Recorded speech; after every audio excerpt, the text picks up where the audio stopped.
இன்றைய மன்னா. டுடேஸ் மன்னா. யாத்ராகமம் 14:13. எக்ஸடஸ் 14:13. பயப்படாதிருங்கள், நீங்கள் நின்று கொண்டு இன்றைக்கு கர்த்தர் உங்களுக்கு செய்யும் இரட்சிப்பை பாருங்கள். Do not be afraid, stand firm and you will see the deliverance the Lord will bring you today. இஸ்ரவேல் ஜனங்கள் எகிப்திலிருந்து புறப்பட்டதை பார்வோன் கண்டபோது அவர்களுக்கு பின்னாக அவர்களை தொடர தன்னிடமிருந்த 600 பிரதான ரதங்களோடும் ஜனங்களோடும் புறப்பட்டு போனான். இஸ்ரவேல் ஜனங்கள் எகிப்தியர் தங்களுக்கு பின்னாக வருகிறதை கண்டபோது அவர்கள் மிகவும் பயந்தார்கள். அவர்கள் பயந்து போன நேரத்தில் சொல்லப்பட்ட வார்த்தை தான், பயப்படாதிருங்கள், நீங்கள் நின்று கொண்டு இன்றைக்கு கர்த்தர் உங்களுக்கு செய்யும் இரட்சிப்பை பாருங்கள் என்ற வார்த்தையாகும். சொல்லப்பட்ட வார்த்தையின்படியே கர்த்தர் அவர்களுக்கு மகத்தான இரட்சிப்பை தந்தார்.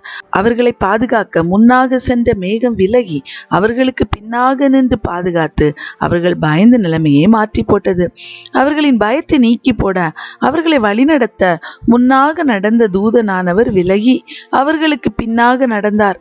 அவர்களை பின்தொடர்ந்த பார்வோன் அவர்களை நெருங்க முடியாதபடி தக்க பாதுகாப்பை கர்த்தர் அவர்களுக்கு கொடுத்தார். செங்கடலை பிளந்து அதிலே அவர்களை நடந்து போக செய்தார். இஸ்ரவேலருக்கு திறக்கப்பட்ட வழியிலே பார்வோனும் அவன் சேனைகளும் வந்தபோது கர்த்தர் பார்வோனையும் அவன் சேனையும் கடலிலே மூழ்கடிக்க செய்தார்.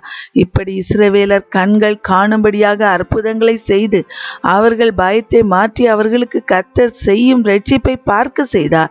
அதே தேவன் இன்றும் சொல்கிறார், உனக்கு எதிரே இருக்கிற சூழ்நிலைமையை பார்த்து பயப்படாதே. உனக்கு கர்த்தர் செய்யும் பெரிய இரட்சிப்பை நீ நின்று கொண்டு பார்க்கும்படியாக அவர் மகத்தான காரியங்களை நிச்சயம் உன் வாழ்வில் செய்வார்.